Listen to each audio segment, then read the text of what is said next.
last but not least is the module 3. In this module, we're going to be talking about the Dynamo Player. So this is going to be a piggyback already on what we just talked about with module 2 with creating our scripts from scratch. All right. Hopefully that was beneficial to you guys. And now the third module is using the Dynamo Player and understanding how to use that. So we're going to go back over here to the Manage tab. And we're going to go right over here to where it says Dynamo Player. And in the module 3, talking about the Dynamo Player, and basically what this is this is a controlled environment based upon stuff that's already created that we can utilize and read the folders for, as you can see here, things that we can now just go ahead and do. So we don't even have to open up the script. We can just use an automation on top of an automation, which I think is pretty dope when we start doing this. And so you can see here, just from the sample ones already about Dynamo, about how it's already talking about saying, hey, let's add levels. Let's do this. We can just go ahead and hit the play and then add more levels to it. It says, hey, creates a series of levels above or below the selected one. So in this case, I'm just show you before we use ours that we've already created, and how that works is now look, we can say it says, and calculate room occupancy levels, return number for calculated occupancy. Okay, so there's a couple things that we can do.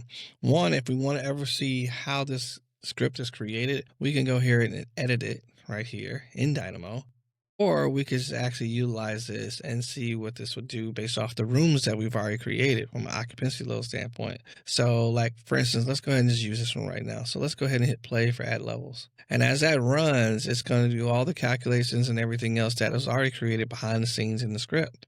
And so instead of having opening up Dynamo, you can go ahead and just do this right here. And so when you do this, it'll now give you a prompt. It'll say, okay, cool. What are you looking to do? And you can say, hey, I'm looking to go ahead and do an output. Let's see, how many levels do you want to do? I can say 1. It's going to say 10 foot, right? I can say, okay, well, cool, number of new levels. And then here we go. All right, I can change this number or anything else. Okay. So in this case, and then I can say, okay, look, then it says select a level. And then I can make a selection, right? As you can see here, and then I can select that, and then it'll go ahead and create me another level based upon that. So just so you guys know, that is how the Dynamo Player works, okay? And let me just make sure, open it up, because I didn't want it to go nowhere. So, it's just one of those things that, and as it's doing this thing and everything else and running, that is, look, and it'll just say, hey, right here, ready to run. And so once it's done. Now, if you're still watching this video and you haven't subscribed, oh, we got a problem. In order for me to keep dropping these jewels and these gems for this transformation, I need you to like, subscribe, and share. All right, let's get back to the video. I've done that, and I go ahead and hit run. It's running. Now look, as you can see right here, it'll tell you what it just did, okay? It's just now created more levels based upon that above, and I said number 5, and there you go. I got even more levels already done based upon that. So that is the way a Dynamo, script will play and how it acts, all right? So in this case, now what I'm going to do, the one that we created before, let's go ahead and find that one. So now let's go ahead and say Dynamo Player. Okay, and right now this is just saying this is where the samples are. So in this case, I'm gonna hit the plus symbol. Now I'm gonna find the folder that I'm looking for. So for me, let me just do, and you find the same folder that you're looking for. And then what it's gonna do is just gonna say, hey, okay, well here is it. And I have mine in this folder right here. So now I'll just select the folder. All right, and so once you select the folder, okay, and it's saying that is good, then I'm just say, okay, cool, I'm hit okay. And what should happen now, let's see if I got my updated names. Now I can go into the search and I can just go ahead and just whatever I have this name to. So let me find the Dynamo that I just created, because it should have updated based upon this. So let me, it's actually still looking for my other folder. So let me just choose the folder. There we go.